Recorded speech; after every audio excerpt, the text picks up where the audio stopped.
Hello, good evening, everyone. Good evening. Good evening. Good evening. Hi. Good evening, everyone. Good.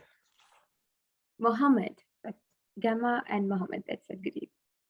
So I think that's all of us. I'm going to try my best to admit those who are dropping in now. I could do that, Krishani. Thank you. Thank you so much. So we are already recording. Hello, everyone. Good evening.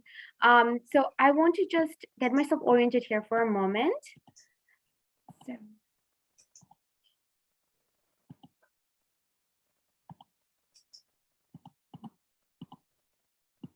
Sorry, I just lost the Zoom screen for a moment there. Okay, everyone. Hello, everyone. Good evening. Thank you so much for coming to our first event of the Career Week, Careers in Artificial Intelligence and Machine Learning. We from the Career Center were super excited to initiate a new topic in the IT engineering career community and applied science and research community. So I want to just get started. Thank you all for coming in on time. So to get started, I want to introduce the Career Center staffs here. So I myself, when I was checking you guys in, I remember some of your names. I have met with many of you here. So it's a pleasure to see those of you who join us. So those of you who haven't met me, my name is Krishani Gunaratnam, and I am one of the career coaches at Stony Brook Career Center. And I work alongside with Todd Dixon, who's not here right now. He's stuck in traffic, but he is one of the career coaches for IT engineering, but he focuses more on diversity initiatives. And I want to just pass it on to Andrea Lepak to introduce herself. Good evening, everyone. I'm so glad you're all here. My name is Andrea Lipak. I'm the Senior Director in the Career Center, and just so excited for this panel. We were, talking this summer, Krishani and Todd and I, and thinking about topics of interest, and a lot of students had been asking about careers in artificial intelligence and machine learning. So that's what led us to decide to, put this panel together. And of course, our wonderful moderator, Professor Steve Scanna, we consulted, and hopefully you enjoy what we have planned for you tonight. Thank you so much. Thank you, Andrea. And I want to ask Alfreda James to introduce herself. Thank you very much. Good evening, everyone. I'm Alfreda James, Assistant Director for Graduate Career Services.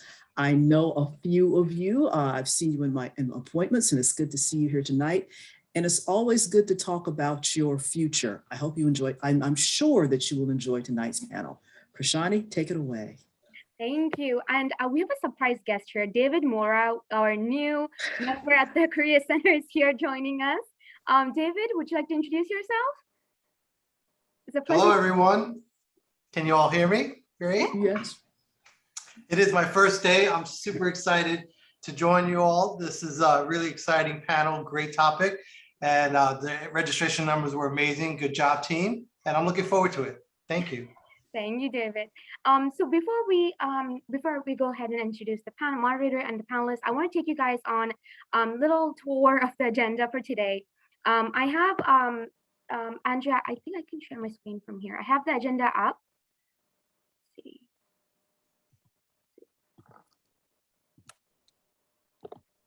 Okay, can you guys see the agenda for today? Yes, perfect. Thank you. So our marketing team got us this really nice agenda for today. We'll be able to give this to you guys toward the end of the panel. So today we just start off with our introduction, and then we're going to go into the panel Q&A. Professor Skino, later on, we'll be introducing him. We'll be moderating the whole panel, and then we're going to have you guys ask questions. And make this interactive, make this fun and a learning experience for all of us, because I know that we opened up this event from students who have interest in the field to graduate students and everyone who just have slightest interest or in the field already studying. So feel free to ask questions. Feel free to use the chat box. We'll be we'll be opening up the chat box and checking and making sure that your questions are being heard. So our agenda here, which you'll be able to take home, is listed with our little description and little bio of our moderator here and our panelist information toward the end here. So it's a 2-pager. So I'm really excited for you guys to take this home, and you can always, connect with them on LinkedIn. So I'm going to stop sharing here. Krishani, I did add a link to it in the chat. So if you guys want to download and keep a copy for yourself, the agenda's in the chat. Thank you, Andrea. So now I want to get started with introducing our co-host for our big event today. So I had such a pleasure working with our student organization. So one of my jobs is to connect with our student orgs in the CES department, build relationship, get them excited about career development. And our 3 co-hosts today are one of those super involved, super eager, and super creative. They're creative in every sense, connecting their members and their peers to career development. And I want to first start off by asking one of our first co-hosts, IEEE, or Institute of Electrical and Electronics Engineering representative, to introduce themselves and their organization. Hi, everyone. I'm Anthony from IEEE. I'm the PR director. And just a brief introduction of our club and what we do. So we host multiple review sessions for ESE courses and any tech related courses. And we also host beginner friendly courses such as Introduction to C or Intro to MATLAB. And that's a brief rundown of what we do. And if you're just interested in tech in general, we welcome everyone. Yeah, so check us out. Thank you. And I would like Stony Brook Robotics team representative to introduce themselves. Hello, my name is Adit, and I am the president of the Stony Brook Robotics team. The Stony Brook Robotics team is an engineering-based organization that works on giving you as students the opportunities to grow your skills in the world of robotics by designing competitive robots, or both within the university and in worldwide external competitions.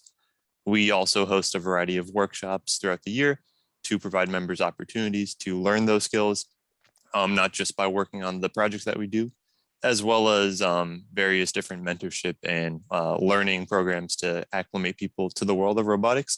We actually have a big event coming up on Saturday from 12 to 5 p.m. Our internal competition, which is a Stony Brook-wide competition we organize to give members the opportunities to introduce themselves to a competitive environment when it comes to working in a team to design a smaller scale robot. That's going to be in the Student Union Ballroom from 12 to 5 p.m. this Saturday, November 13th. So if you're interested in seeing what we do and what kind of robots people build, feel free to pull by then. Thank you. And last but not least, National Society of Black Engineers representative. Hi guys, good evening. My name is Ilurin Makiwehe Iweribor, and I'm the Senator for the National Society for Black Engineers. A bit about NSB is we are based to increase the number of culturally responsible Black engineers who excel academically, succeed professionally, and positively impact the community. So this organization is not only for Black students, but it's mainly for underrepresented or people who are also interested in engineering and every aspect of engineering and sciences in general. So that's math and everything in the STEM field. Are very similar to IEEE. So we have different events, we have different mentorship programs, we have mock interview preparation, resume workshops, and we have a lot of, basically NSB is known for most of its conferences. And yeah, also in addition, we have an event next week, a mental health event next week, Tuesday in SAC Ballroom, in SAC 306. And yeah, pull up if you can. Thank you. Thank you so much. I just want to give you guys, give our organization a big thank you for co-hosting this event. And I have known the representatives as students before I started working with them as student leaders. So those of you who are interested in joining their organization, please go ahead and do it. They're very involved on campus and also with career development, and you'll be under good leadership. So feel free to ask them questions and pick their brain a little bit. I'm sure that they will lead you into really good opportunities. And now I want to turn over to our moderator for today, Professor Stephen Skeena, to introduce themselves and our panel for today. Okay, so again, my name is Steve Skeena. I'm a professor in computer science. I've been here for 32 years. And I'm also the director of our AI Institute here, which is a kind of, consortium of faculty that are, interested in things like machine learning and natural language processing and stuff like that. Our website is ai.stonybrook.edu if you want to find out about what kind of the AI Institute is doing here. But what I got my undergrad at the University of Virginia, which I mention only because our current president of the university got her undergraduate degree from UVA. And I noticed one of our panelists is from UVA. So a little wahoo-wah, Univ Virginia, before I move on to the next speaker. Okay, so the other panelists, let me go through and introduce. Shrikant, why don't you introduce yourself? Thank you, Professor. My name is Shrikant. Guys can call me Shri. I graduated from Stony Brook University in 2014 with a PhD in technology policy innovation. And then after that, I was a data scientist, and now I work at Reorg. It's a financial intelligence company. And I'm a chief data scientist. I have a team of 5 people. I also teach at UVA for the School of Data Science, Natural Language Processing and Machine Learning. Thanks for being here, guys. Okay, very good. Fang, can you give your intro? You go next. Sure. I'm glad that you graduated from University of Virginia. I actually graduated from Virginia Tech, so not too far away from each other. After I graduated from Virginia Tech, I became a research assistant professor at the Ohio State, and then I joined University of Arkansas as a tenure track assistant professor. I moved to Stony Brook last year as a associate professor, and now I'm a power electronics professor at Electrical and Computer Engineering Department. Right. Okay, good. And Leo. Hey, everybody. My name is Leo Pridley. I'm CFO at North Atlantic Industries. We're on the Career Partnership Council with the Career Center. So we are working closer with them than ever before. We're located just south of Stony Brook, right here on Long Island. We have about 230 people. We do embedded electronics that go into aerospace and military applications, but they can be used in anything from a Disney roller coaster to a, you name it, transportation, industrial. The unifying quality of all our products is that they collect data, and we do processing, sense and response, and we do it in mission critical or safety critical places. Because data is a key ingredient to machine learning and AI, as we look ahead, we see that our customers' applications include ML pipelines for that data. And increasingly, we think that things like condition-based health and monitoring will be done in stream in those edge devices.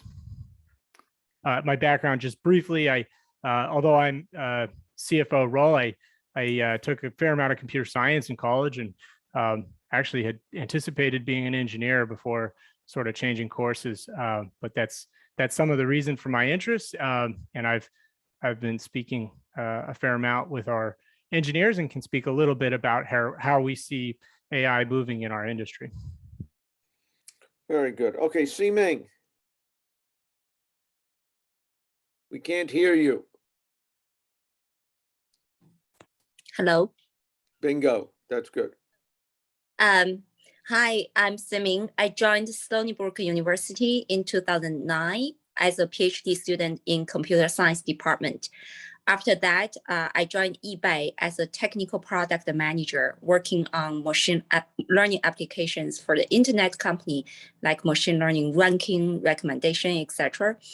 And after eBay, I joined the AI startups, and later on moved to build a new startup focusing on AI and machine learning technologies to be applied to logistic and supply chain field.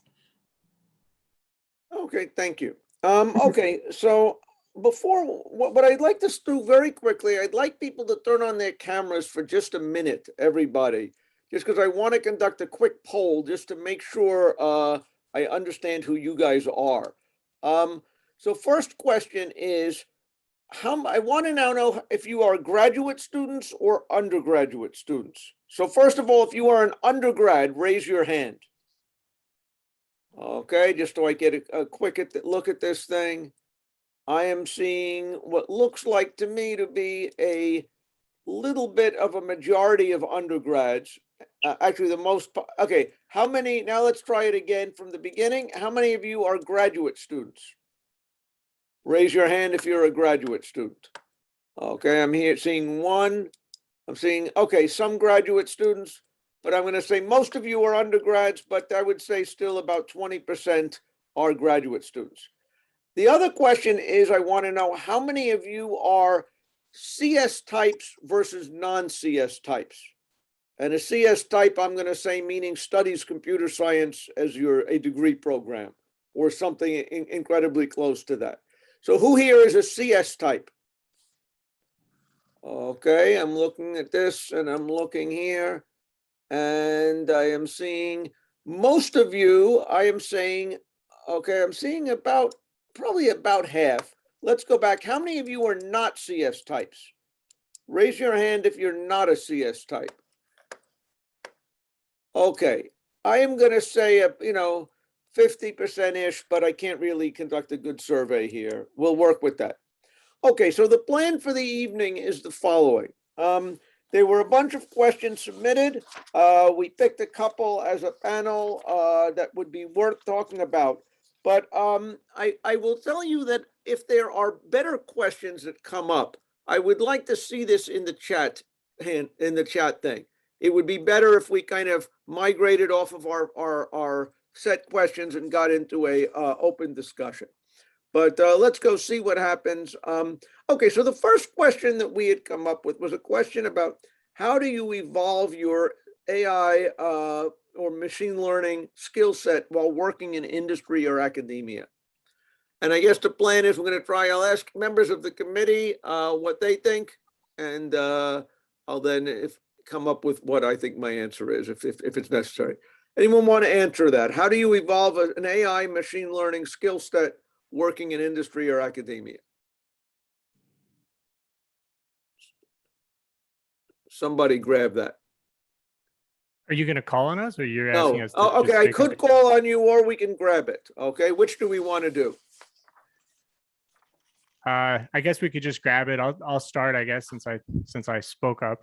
Yes, grab it. So I guess I can only, speak for myself, but I think that I found that, there was a perception that in college you do your learning and then you go on to your career and you realize, how little you know of everything there is to be known. So I find that I'm just like in college, I'm looking at YouTube, I'm going on a company's website, finding the slides and the content that they have.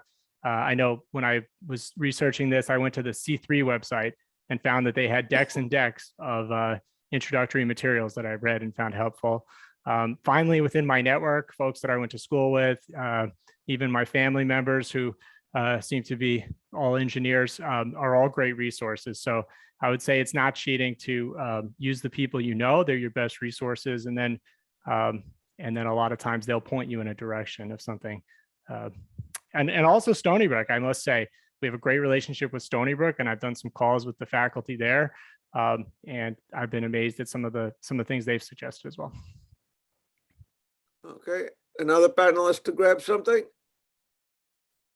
I guess I can answer too. So adding to that, I would see this as the skill set. I would divide into two parts. One is kind of hard skills, right? Like programming, the database and querying. And the second part would be something like the methodology itself, right? The new methodologies like Google got BERT, whereas from the skill set, you got TensorFlow, PyTorch, so they're two different segments.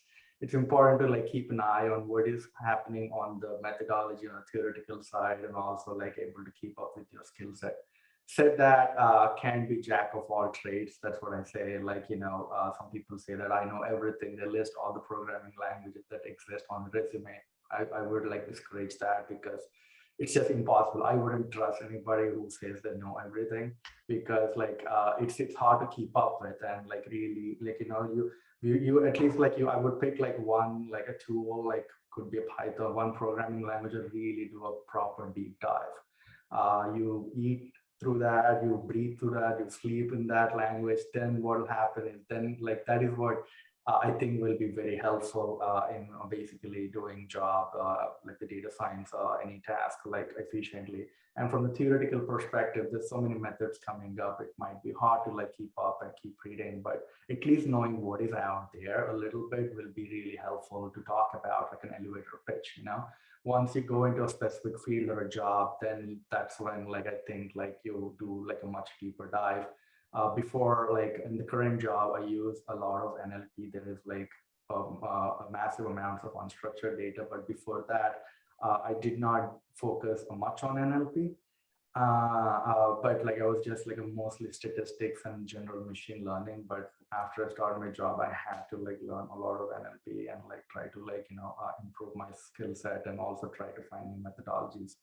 So partly, I think in a nutshell, it depends on what your focus is. Again, in AI, the different areas is machine learning that you need to know. There is NLP, there is automated speech recognition, there is image recognition. So it might be what area interests you a lot, and picking up some methodologies and trying to understand how they work. I think is good, while keeping subscribing to some newsletters, some LinkedIn channels, the most prominent people in the field, and trying to attend the events and keep reading. Okay, Siming.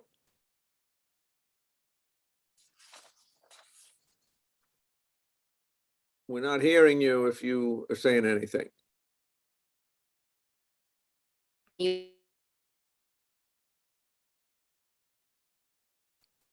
Okay, I'm not hearing that. I'm going to move on. Well, actually, I guess I would say that, how do you learn this stuff? First of all, if you're a computer science major, the first thing I would say is that it's important to get a strong background in CS technical areas in general.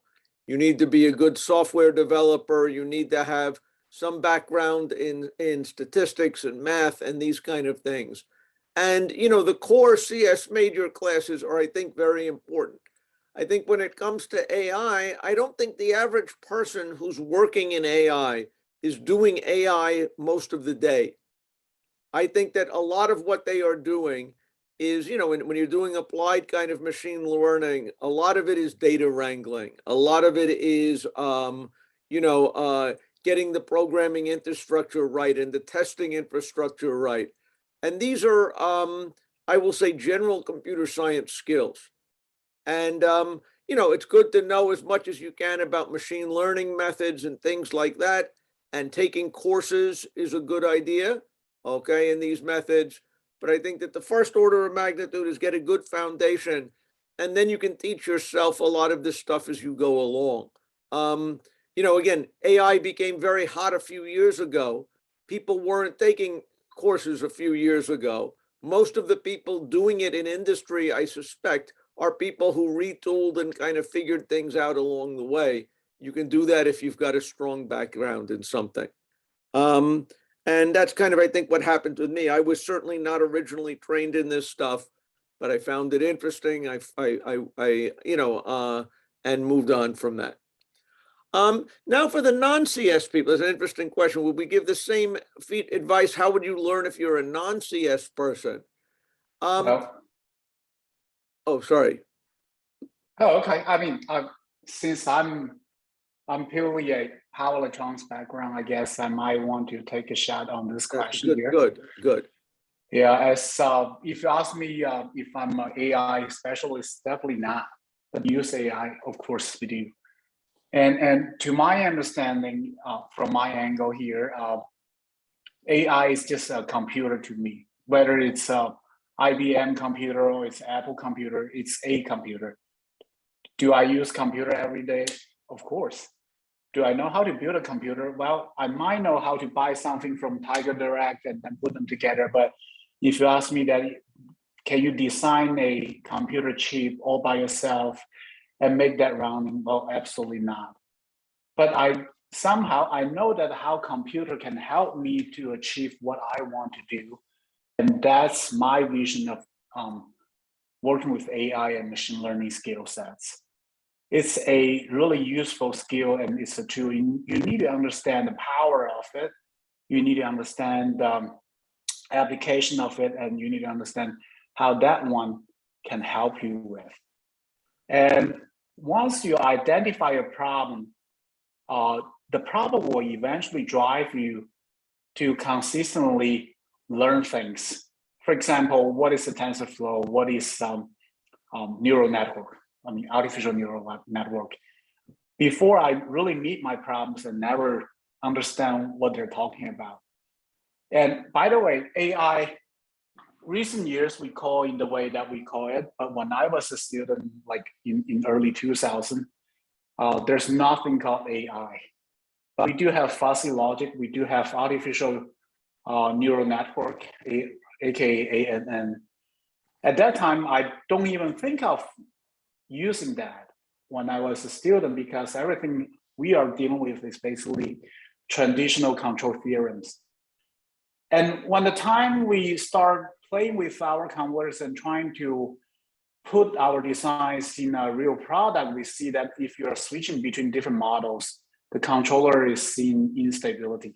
And then that's where we start looking into different approaches. You can smoothly change between different models. And that's where we start looking into artificial neural network, as well as support vector machines, all this kind of things. And we ask the question with the purpose, and then we talk to our professors, and our professor told me that I don't know. But I heard about something which really, at that time, it's from the mathematics. So maybe you can take a look into that. So we dig into that. And right now, all the skill sets and all this data processing algorithms, we just put a big head on that. It's called artificial intelligence, which makes a lot of sense. So my suggestion is that first identify your problem, and then once you identify the problem, you will be really pushed by the problem to find the approach to solve those problems. And apparently AI and machine learning can help with that. Did I answer your question? Any other comment from panelists? No, I think the question. Oh, sorry.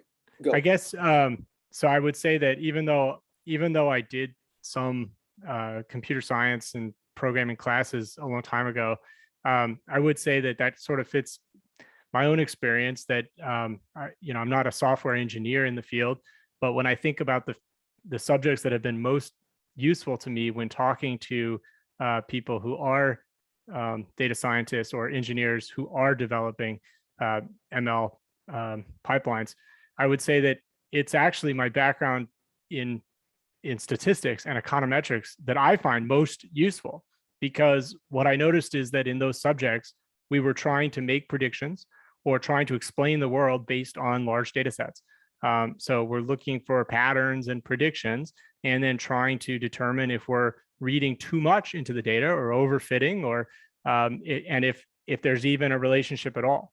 And one of the things that you learn in statistics is that you can find a relationship between anything, and then there's a question of, is it a coincidental relationship with good fit, and then is there a causal relationship? And I think that in some ways the multivariate regression, which you could think of as a black box, just like that computer, that we might say, well, I didn't design the Intel processor, but I know how to use it. Whether you're using a statistical regression or machine learning, I think if you understand the questions you're trying to ask, and you understand the data and the source of the data and the faults of the data, you're a hell of a lot closer than many of the people who are currently trying to solve these problems. Okay, good. Any other comments from the panel? Yes. I would. Oh, sorry. Sorry, Professor. So one last thing I would add to this is it also depends on what kind of career path or job you would be interested in. If you're suppose going to a large organization such as like a technology firm, especially Facebook or Amazon, they really are care about how well you can code and how well you know algorithms and the thinking process. And how efficiently you can code. They'll test on like the bigger notation and some of those parameters that basically test your ability to code something really quick, but also very efficient and robust. But if you're joining something a startup or a small organizations, right? They do not really, I think, at least from my perspective or experience, care about how superior coder you are. It's about solving the problem. You solve the problem, you add it to the add value to the company, or you have the job. Otherwise, you're out. So it's it depends. If you're a great problem solver, and are interested in trying to find a solution, that could be a cup of tea for some people, right? And what tools you need to solve the problem is could be a secondary. Said that you need some knowledge of computer science, programming, and statistics, but it's not what you write basically serves millions of people as Facebook, and it has to be super efficient. You can it's about how many people today who visited the site would buy the product. So that doesn't need superior computer science skills. The question on what would be the advice of how to learn if you're a non-CS person, I would I would think that the kind of minimum, let's say, entry point is becoming a decent Python programmer. Okay, and Python is not, becoming a decent Python programmer does not make you a computer scientist, but it does mean that you're going to get familiarity with how you manipulate data, how you display it, how you can call routines that do build models from it. So if you ask, what would I be thinking about if I were a non-CS person? I would want my my programming skills in Python to reach a point where I'm reasonably comfortable and reasonably fluent. I think then taking some kind of courses in things like statistics is a very good thing. Again, the field of what I would call applied machine learning is something called data science. Again, I would recommend you read my book, the data science book. Okay, because this is about things like how do you visualize data, and how do you what do statistics mean, and how do you build models, and what is regression, and what machine learning methods are there a little bit past regression that was being mentioned earlier. But this would be probably where I start. I think that once you know Python to a certain extent, and you can start with IAE 101. But once you get fluent enough to do things and start doing projects in it, then you start to be able to do some things. Okay, any more on this one? And If not, Steve, oh yes, hey, this is Simi. You can hear me now, I guess. yes. Okay. For me, I think after building those skill sets Steve just mentioned, I recommend looking at what's happening in your field, like the top research result to apply AI machine learning in the non-computer science field you are in. And also this is both the research side and the business side. What's happening in the business, what's AI and machine learning is changing your field in terms of new business opportunity.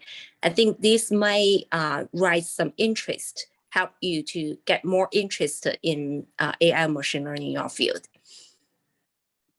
I guess one last thought. I just thought of it. I have a family member who's a chemical engineer and has no CS degree at all, but has actually is in a great role in a leading AI firm, and her background in chemical engineering, I think, has been enormously valuable, because although she's not a data scientist, a lot of their clients value the fact that she can speak the language of their problem. So I wouldn't say necessarily, I I completely agree with the comment of Python as a starting point to become fluent in data science. But I think that's a great point, that you could have that starting point and then combine it with some richness of an application, and it could be magical, that you don't need to decide that you become the data scientist.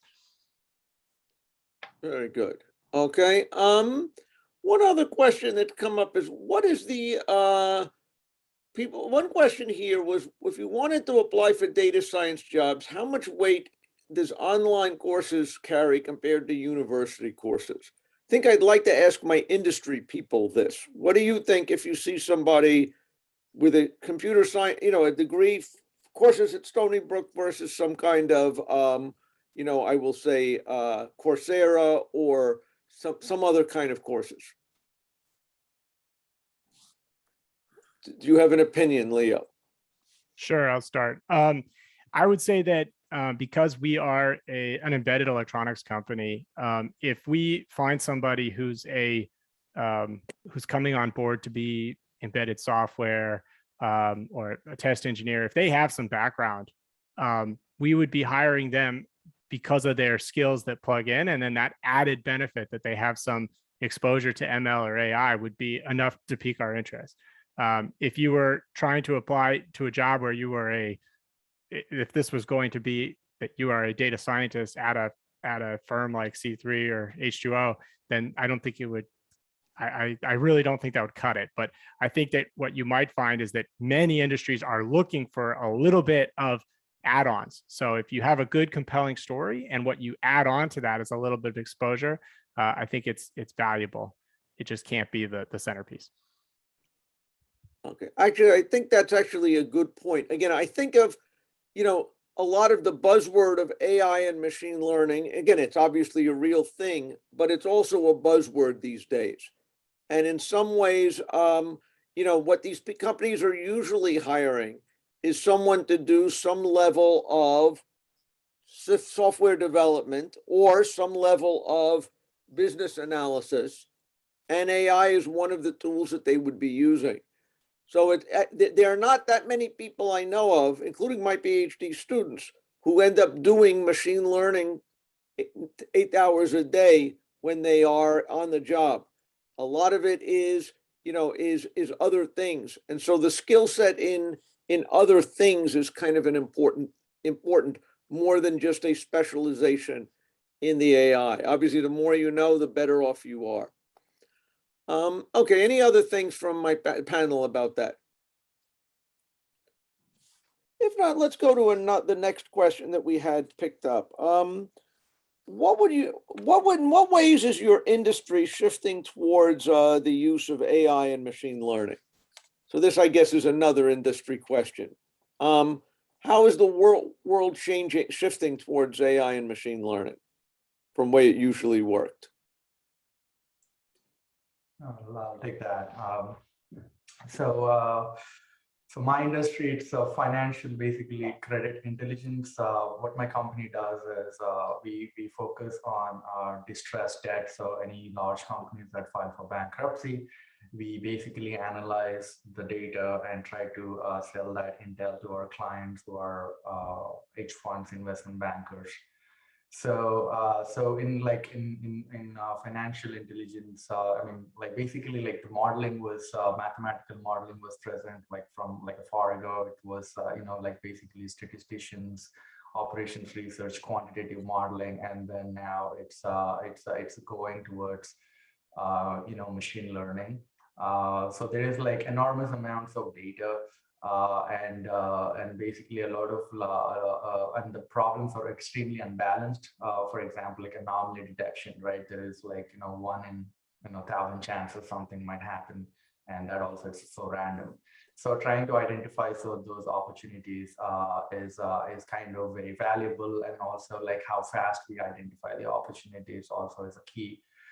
So the industry is basically in finance, everybody is using machine learning and natural language processing. That became a norm, but how fast we can do and what are the cutting edge methods that we are using is kind of a rat race. And also In addition to that, like there is a huge focus on alternate data. For example, all the stock prices and all these data that we have, we see like usually, right, like it's kind of already stale because it's such a tough competition that we need to get some kind of a newer data to process and able to like, leverage that. So like there's a rapid shift. And everybody basically in the industry has at least like a small data science team, but like many have a large data science teams, and they do like some novel developments and get them patented so that they'll have edge in the market. Okay. Leo, any comments about how industry is shifting towards this? Sure. I think in the military aerospace, it's easy to see in the headlines, but there's tens of billions of dollars already going into software, but that's really undercounting the amount of investment. So you can think of if you imagine a fleet of aircraft, whether they're commercial, military, doesn't matter. If you can save, single-digit percentage points on maintenance costs, you're in business. If you could do more than that, then you've solved a game-changing problem around the world. So there's a term, and I think one of the things Professor Scianna pointed out is that some of the terms have evolved a little bit, but the ideas are the same. And so there was a term called condition-based maintenance, which is the concept is that all of us get our car oil changed every 3,000 or 5,000 miles, depending if you listen to the oil change people or the car maker, right? But you do that because you don't know the condition, right? So we guess, and we do what's called time-based maintenance. And in machine learning, one of the big opportunities is to move towards predictive maintenance, which is kind of like instead of calling it condition-based, you're trying to look at indications from all of the sensors, but instead of being based on an engineering model and noticing a failure, you're actually just taking in all the data and the AI is sort of detecting a relationship that we as humans may not even be able to understand, but we're able to predict that this is a better time to do a maintenance. And on something like a 787 or a Joint Strike Fighter, these could be enormous amounts of money. Another similar idea is there's an old idea, not a bad one, but an important one, health and safety monitoring. If you read about the 737 MAX, there was a single sensor that when that sensor died or stopped being responsive, the result was that the plane thought it was stalling. So stalling is when the aircraft is going too slow and is pitched too highly, and it causes it to not have enough lift. So the flight control computer, in response to a stall, is go forward, don't climb. But of course, if you're not climbing, the result is crashing. It turns out if you think about all the different sensors aboard an aircraft, the idea that an anomaly as simple as a sensor giving no response at all was difficult to detect. You can see there's an opportunity there to have an in-stream anomaly detection that at least changes a bit from 0 to 1 to say the situation is not normal. And therefore, we should not allow a application to fly an aircraft if some of the incoming data is not normal. So those are a couple of the examples. And in our world, we've heard about some others that we haven't touched ourselves, but I think I'll stop there for now. But I think it's really changing. It's changing everything, to be short. And I think that some of the recent things that have happened with flight safety have been in the news. And if you want to do some Googling, you can search, if you haven't already come across them. There's 3 companies that are about to change the world: Joby, Archer, Lilium, and the 4th one that I'm aware of is Jetson. But these are companies that are attempting to make personal and taxi aircraft that are vertical takeoff and landing. And you can just imagine if it was hard in a 737 that's flying straight with a pilot. I think that this type of anomaly and safety predictions of a state changing from safe to unsafe, which is categorization in machine learning terms, is going to become more important. Very good. Okay. how does AI and machine learning change the daily work routines and responsibilities of a career outside of software? Okay, so the question of, if you're getting a job, you're not a software developer. What does AI and machine learning do to your life, your work life? Any comments from the committee, from the panel? And Steve, I'll add some comment on this. Go Can you for it. hear me? Yes, we Okay. hear you. Yeah. I'm in the field of logistics supply chain. Right now, we are doing like smart decision. For example, warehouse, which item to be put on which location. This is with real-time optimization behind it. That can really save the time of the picker, as the warehouse may fill with like this kind of e-commerce boxes. And that movement of the boxes of the products happen a lot each day, very frequently. So to put what item in what location, this is guided by algorithm behind it right now. And also in the field of logistic and supply chain, especially logistic, the new generation do not want to do this kind of labor work. For example, like warehouse workers, truckers, etc. So in this field, there are like, for example, like robotics happening in the warehouse, self-driving happens in the logistic trucking area, are really changing the field as we are lack of workers, laborers, and this kind of new technology by applying AI and machine learning and robotics behind it could really help solve the shortage of the worker, of the labor. And that is happening now, like self-driving, this kind of startup. I think self-driving happening in logistic, this could come true, really true in our daily life much sooner than the self-driving for consumer for our daily life. Okay. Any other panel? I would say if you need a stock tip, just watch for when she goes public, because solving supply chain challenges with ML sounds like a really good place to be. Right.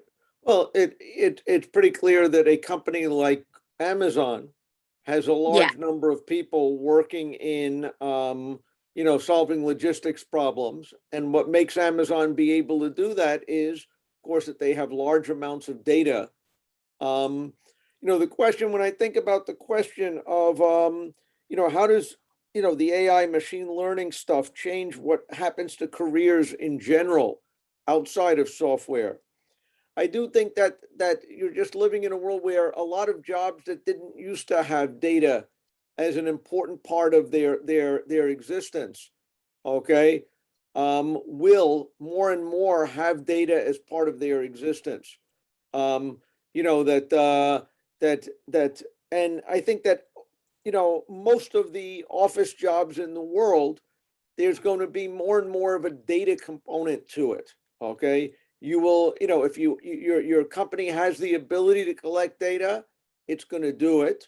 And if they're gonna have it, you being able to make sense and work with it is kind of an important thing. And most of this is not going to require people that are, machine learning gods, okay? It will require people who, have a basic understanding of how you collect data, basic understanding of how you clean it, and the kind of statistical sanity checking you might have learned in a statistics class. And, someone that builds models, even something using linear regression, once you have the data, is a powerful thing. And so I do think that that's what's going to kind of be the general skills people have. Okay, more jobs are going to involve that than people were used to. I completely agree. That's sort of matched some of my notes I took before the session. But one thing I'd add, so I definitely think there's a entry level job that essentially the only change from AI is it's going to change what you do and when you do, but you may not know why. And of course, those jobs could be if your job is to change parts on the jet engine, then you're just going to be told to do it at a different time. But I think once you go even one level above that entry level type of a kind of manual job, even the scheduler who's looking at which planes are coming in, data, to the professor's point, the data will become part of that person's life. And either they're going to be embracing an AI tool that helps them think of a better schedule, or they're going to be in charge of looking at incoming data and making sure that there's not something built in as a bias or something misleading. I would say the thing I've observed at our company is that we have so much data, right? And it's coming from every possible direction. And I don't just mean the bits and bytes that are going into our boxes and collecting sensor data, which we have tons of that too, but we actually have tons of data about which inventory we have and which things have we bought and how long did something take to build and to test and how many failures and how many scrap pieces. And so deciding which data is important and which data is not important, and knowing that anything you're going to build a model and react to takes some time, also takes human judgment. So thinking about where is a good place to apply this effort and what's the impact of solving that problem.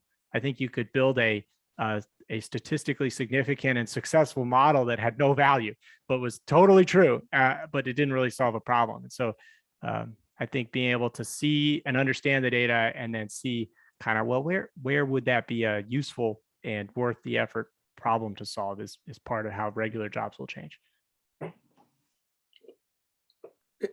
Any other comments from the panel?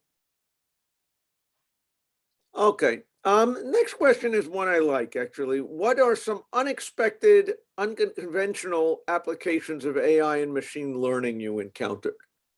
I don't know if anybody wants to start with this one.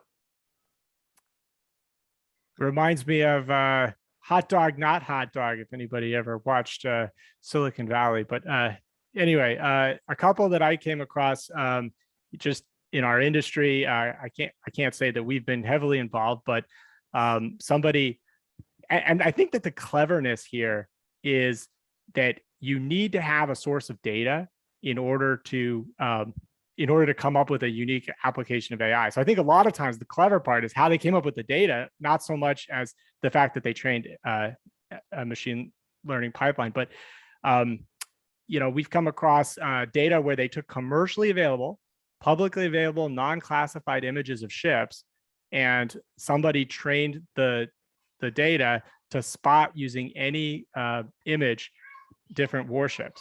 So the fact that it, not so much that it's an amazing thing to do, but that using publicly available data, they could predict and see warships and classify them by nation was kind of amazing to me.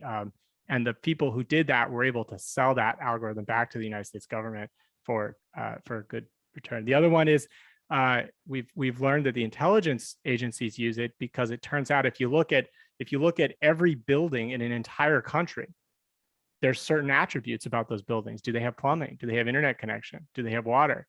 Do they have windows on the first floor? And it turns out that combination of things could lead you to some particularly interesting characters by looking at these incoming data sets. So again, it's more of a government use, but some interesting things that have come out of it. And to me, the interesting part is that the ideas didn't come from somebody sitting in the Pentagon or at the NSA. A lot of the ideas came from publicly accessible data that all of us could have found by going on the internet, but by seeing that pattern, it discovered something that was of enormous value and potentially save lives. Other panelists? So, Shrikant, go ahead. So similar to what Leo was saying, I think the other side is I've seen an application by a competitor. Basically, they were processing this high resolution satellite pictures of the parking lots of different malls and stores, and they were using that in order to understand the crowd and like the demand that is going to a particular store, and using that data and output to like able to like find insights on how the price of the stock price would change or the shares would change because of time. Like, you know, for example, a Walmart closes its register and does the accounting and puts the number out, it's already too late. So they're like, so they were purchasing this very expensive, this is what I was calling as alternate data, that like, what are the data can we get that is not like public? What Leo said was interesting. Whereas in our, like, what I've seen was like, okay, so that like, what else can we do with other data and applications? All right. Frank?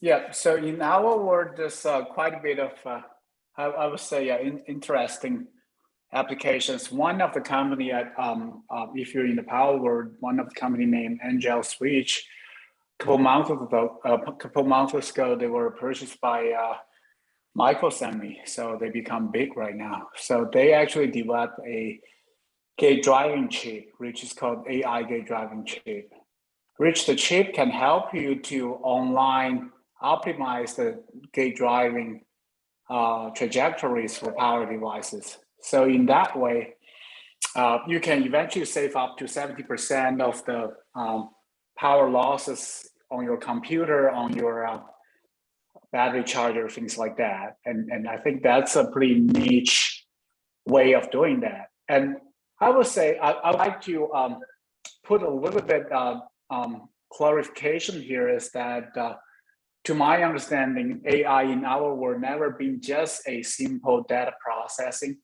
It's actually a physical model driven process.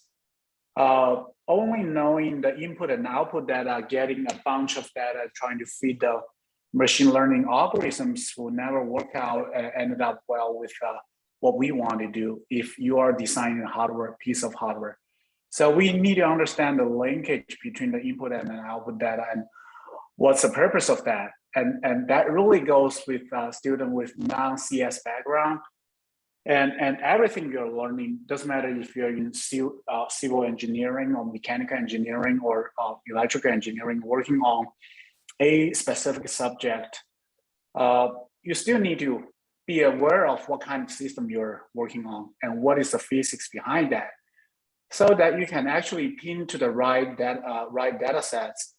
So we often hear about two words. One is data hunger. So we have awesome tools and you don't have good enough data. So we have to go into the public domain and search this data and that data. And the other one is that, okay, how many redundant data you have and how many data are really linked with each other. This is where you need to apply what you learn from other areas, trying to apply this kind of physical model, trying to integrate all this data together.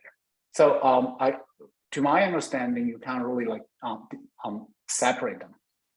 So this is something really interesting. And to Leo's point, yeah, I mean, maintenance, definitely, that's an amazing area. You can use AI for prognostic and diagnostic. And if you know that a long time ago, General Electric has a unique technology called digital twin systems. So when you fly their CFM machine, which is a big aircraft engine, from Paris to New York, and that digital twin is basically a really, you can call that self-evolving, not that advanced yet, but that's it's more like a twin brother of the aircraft engine. And whatever happened to that engine, what is the current flow, what is the jet fuel flow will be recorded with a huge amount of data. That's more than hundreds of million data sets inside one flight. And they will record it and then do the analysis. So in this way, the ground crew can eventually make sure that the engine leads towards the life they want. Otherwise, if they see something really going wrong, they will see a specific set of data going with a different pattern, and they will send a crew to replace that.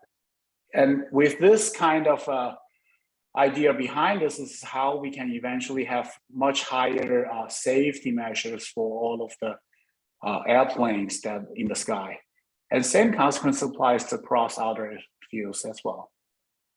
So, I think that Fang brings up a really important point though, because so the digital twin with GE is an example where before using what we call today AI and ML, GE is seeking to model the slow degradation of technology and predict when there could be a failure or when maintenance is needed. But one of the things that I see today is a lot of the ML applications that we're finding are based on instrumentation and sensors that were put in place that predate all of this technology. So I think an opportunity for everybody in this room is to recognize that most solutions are based on the good fortune we have that we happen to be gathering a certain type of data. If you're a pioneer, you can think forward to data that either was collected by accident that we happen to have access to that we didn't really think that was a use, or further out, we could think to put new sensors in new places, and collect new data streams that provide this new useful thing. So Sri brought up the example of the parking lots, but maybe nobody in the world has observed that there's some other piece of data like the number of cars in a parking lot that either we could start counting or is being counted accidentally. Just to back up Leo's comments here, we are currently, my group is under support by Department of Energy developing a new generation of digital twin for all the grid type power converters, which, for example, solar converters for large scale. And without using machine learning and AI algorithms, if you want to do one evolution of the digital twin, it takes almost 1 day to get all the data sets in place. And you need to add additional 3 to 4 different sensors to it. And our idea is that I don't want to add any new sensor, because if you're adding more things onto the system, you're actually reducing the sensor you add by itself, it can fail. So we don't want to add more things.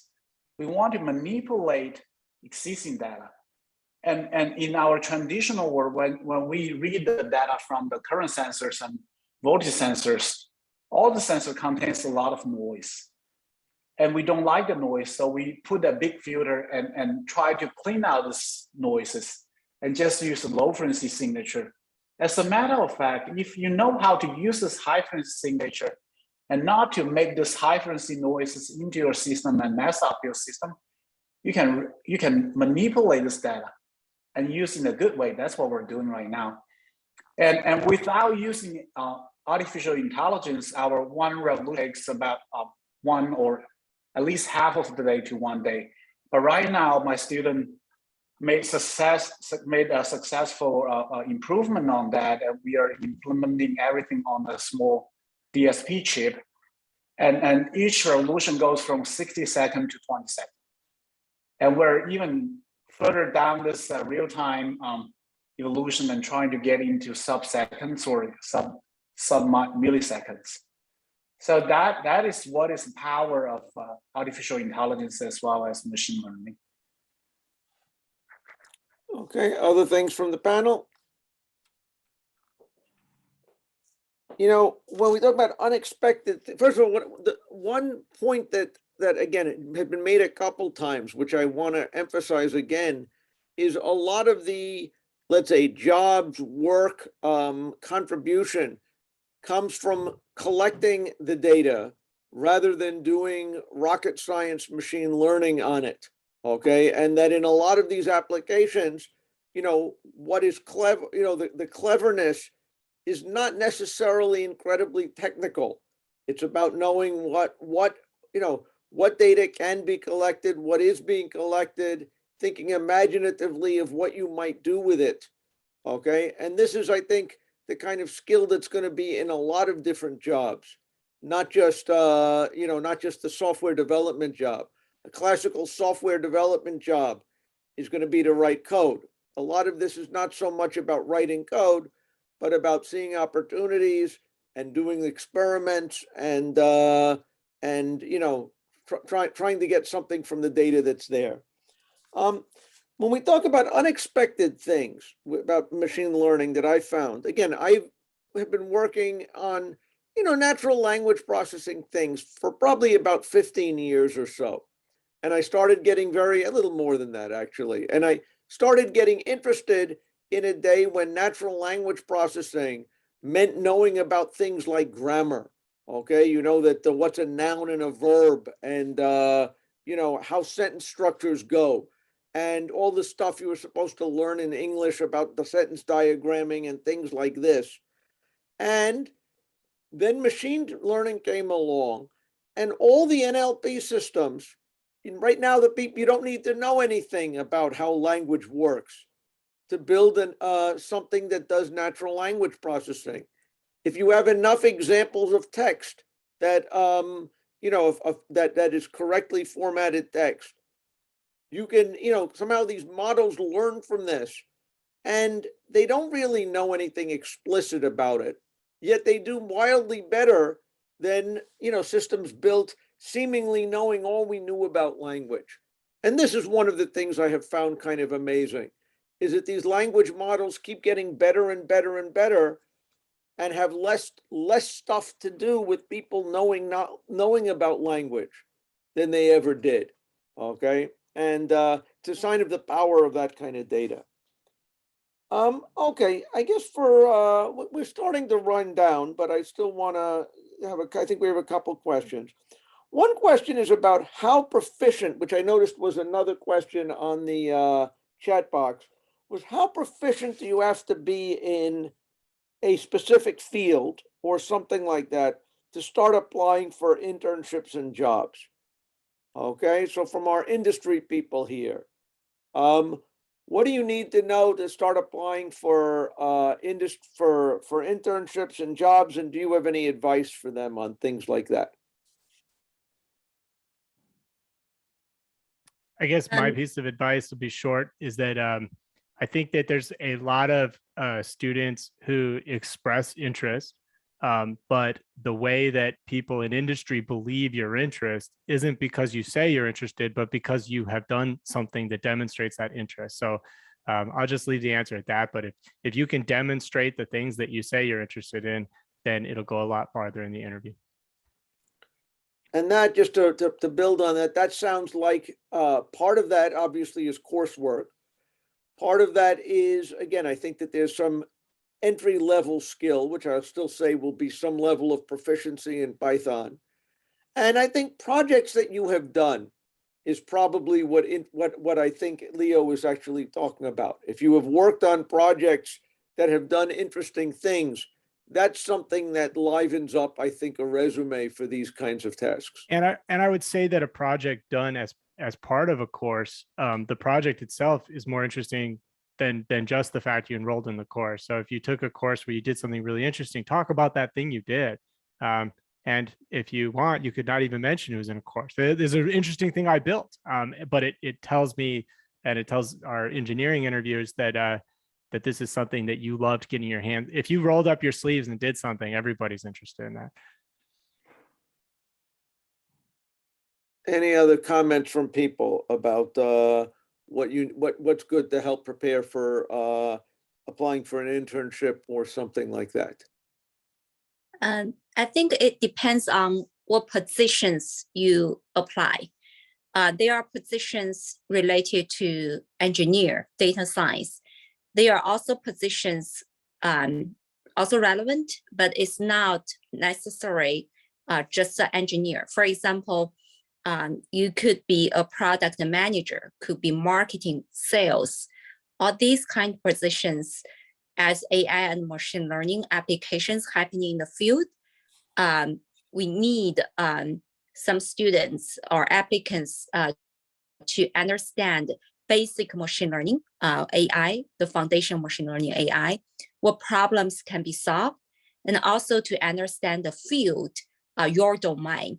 So I think the interdisciplinary and also the combined skill set, you understand the application, what problems machine learning AI can solve, and also the domain, and be a good interpreter between different parties. That kind of role are also essential as well. And that may be for students, even out of engineer world, but more related to business, marketing, sales, management role. Okay. that fundamentally take some, I think, basic machine learning AI courses at school to understand what kind of problems, to build a good foundation, to understand what kind of problems AI and machine learning can solve. That is important. Okay. Any other comments from the field about that?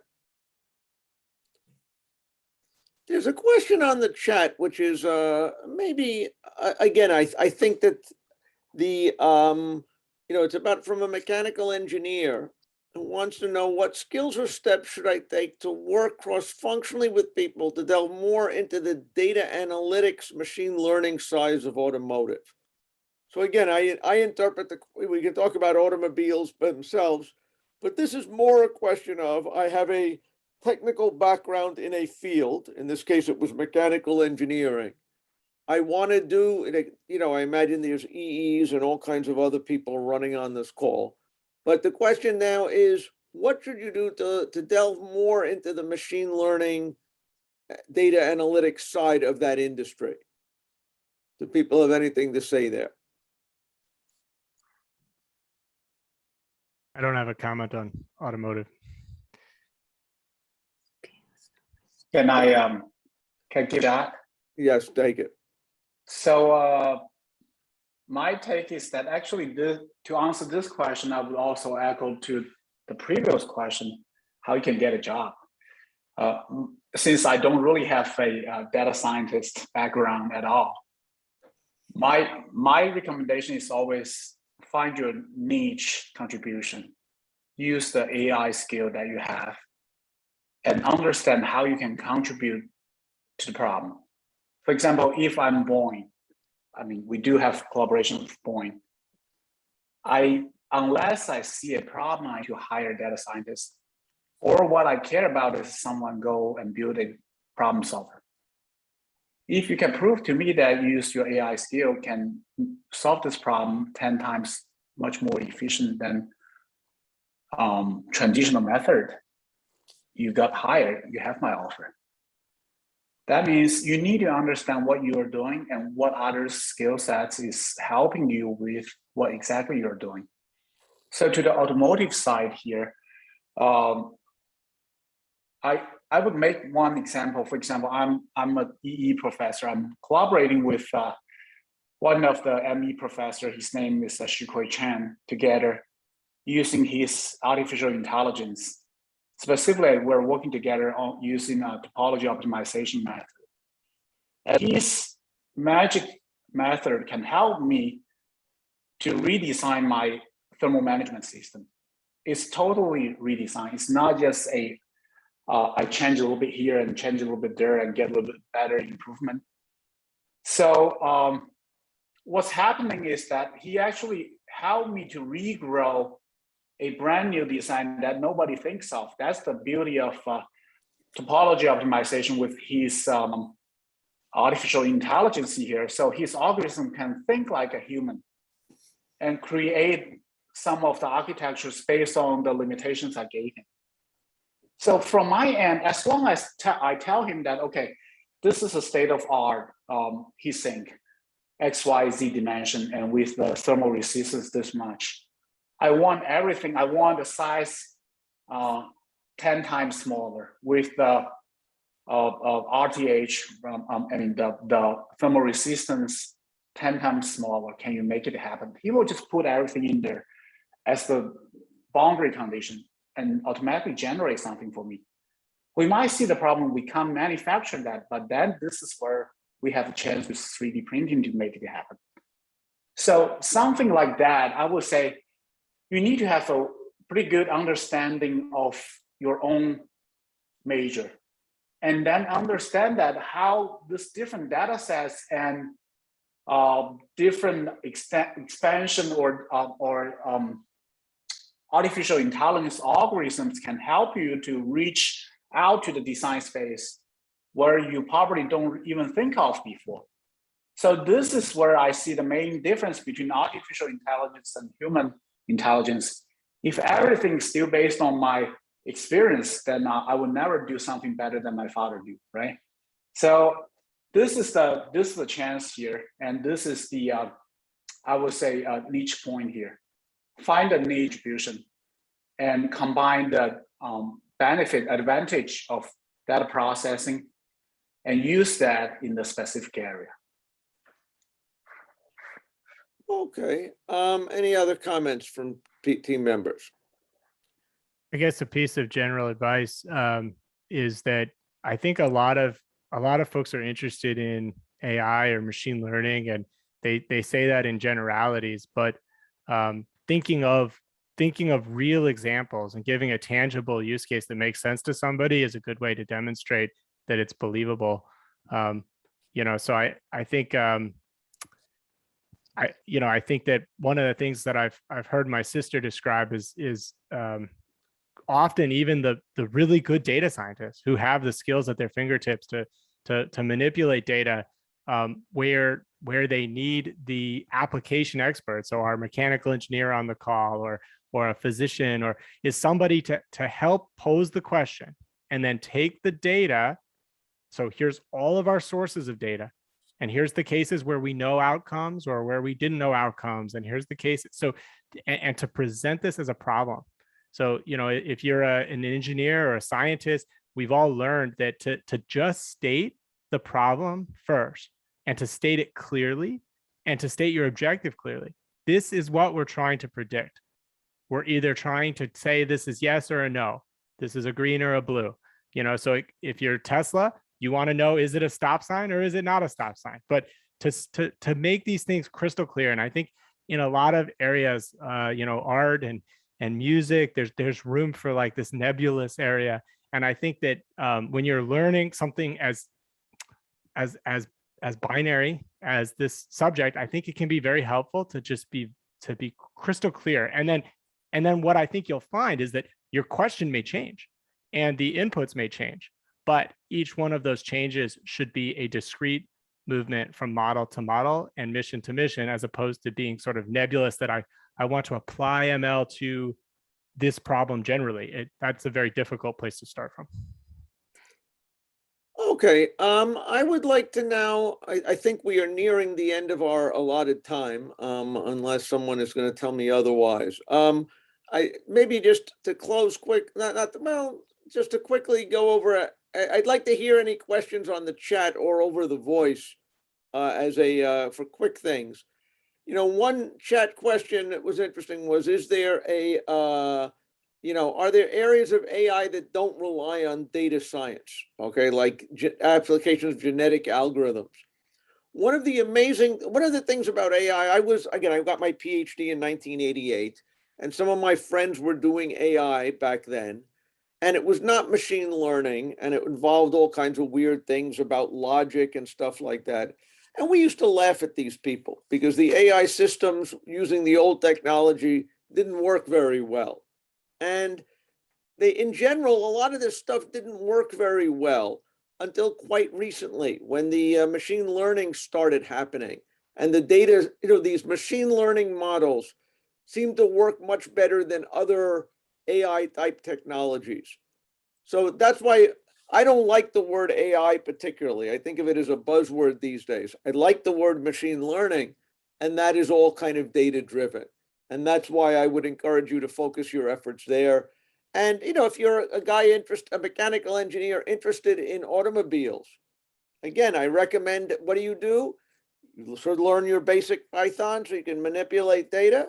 You should find a data set on automobiles that are interesting to you and screw around with it. What can you learn from this data set? What, is there something interesting you can predict? Is there something interesting you can show a picture of? Okay. And I think this will give you the kind of experience that you might be able to build on your resume. Should someone interested in AI machine learning pursue a master's degree in AMS or CS? Well, since we don't have anyone from AMS on the panel, I can push for CS, but there's actually a joint data science program that AMS and CS are kind of offering together. So there's arguable benefits in both. I would argue that you would learn more about software development, which I think is important, in the CS program. I think you would learn more about statistics, okay, and applications in that end, maybe in the AMS program, okay. But so you should figure out what's better for you. Any other questions? Going once, twice, three times? If you're not good at computer science, what should you do? Well, computer science is important, but I guarantee you that the vast majority of jobs in the United States are not computer science, okay? You should be able to do lots and lots of interesting things, outside of computer science software development. And, the world is big that way. What is the most likely source of nearby source of a superintelligence in the near future? I'll say probably, hopefully one of the students in my class. That's what I'd like it to be. Any other questions or comments here? Or Andrea, should we, is this where we call it a shot? All right. Yeah, Andrea, go ahead. No, I just want to, sorry. I just want to, before closing, I just want to make an advertisement here. So EC department at Stony Brook, we're also about to launch a new MS program on AI machine learning. And the program is pending approval at the SUNY headquarters right now. And it's a three semester course sequence, covers fundamental artificial intelligence, probabilistic reasoning, machine learning, deep learning algorithms, sensor electronics, and accelerated hardware, control theories and practice, complex optimization, natural language processing, everything that you can name it. So this will allow students to actually also get some flavor with the focus of machine learning and AI, and with some specific applications in the space. So if you have more questions, feel free to send your question my way. If I can't answer it, I will make sure to forward that to our department chair or relevant faculty members. And yes, that's the information I want to pass to everyone here. And I'm open to receiving any resume from anybody here if you're interested in aerospace, electronics, any discipline, particularly STEMs like electrical, computer science, computer engineering. We're a place where finding uses of ML, it could be part of your role, but I think somebody else said it best. There's many problems to be solved, and incorporating ML in a solution is more of our ticket. I would also say that I think that finding things you're interested in, finding you really want to set out to solve a problem, not use a tool. So if you set out every day trying to look for a place to use a jackhammer, that's the wrong way to use a jackhammer. But if you find a really interesting problem and recognize that it looks like a case where you might need that tool, that's a better application. One quick closing thought is, my wife is in medicine, and it's amazing how often I see our fields combining that just don't seem like they have anything to do with each other. So I guess I would just encourage you to sort of be open-minded to where your journey might take you, and don't think your very first step is what you have to do for your whole life, but make sure it's something you're interested in. And anyway, so it was a pleasure to join you guys. Thanks. Indeed, it was nice to talk to you guys. Good luck, and get jobs and make us proud. And we can help you do that at the Career Center. Perfect timing, right, Steve? So thank you so much. I want to thank all of our panelists and Steve for taking the time out to join us this evening. I really, I think like I said at the beginning, we have so many students talking about the field, the field and AI and machine learning, and we really just wanted to get a group together to further explore so that you could learn more. And I've included all of the LinkedIn links to all of the panelists on the handshake event. So all of you I would encourage you to connect with each of the panelists so you can continue to ask questions and network. And like Leo had mentioned, North Atlantic Industries is a close partner, and they're on Handshake with live positions you can apply to now. And of course, they'll be at our job fairs, which we'll host again virtually in the spring semester. Hope to see you all there. And just thank you so much again. We will send out an attachment of the agenda again, so you have all that information. But if anyone has any last minute questions, let me know now. Otherwise, we will see you all. Oh, Elfrida has her hand raised. Yes, there's a question in the chat box. This is for Leo. How can we send you our resumes? For one thing, feel free to connect with me on LinkedIn, and I can give you an email, and let me at least see who you are, and I can provide you with my contact information or the contact information of somebody more suitable if that's the case. Thank you very much, Leo. All right. Have a great night, everyone. Thank you so Okay, much. good night, y'all. Have a good night. Thank you. Thank you. Good night. Thank you.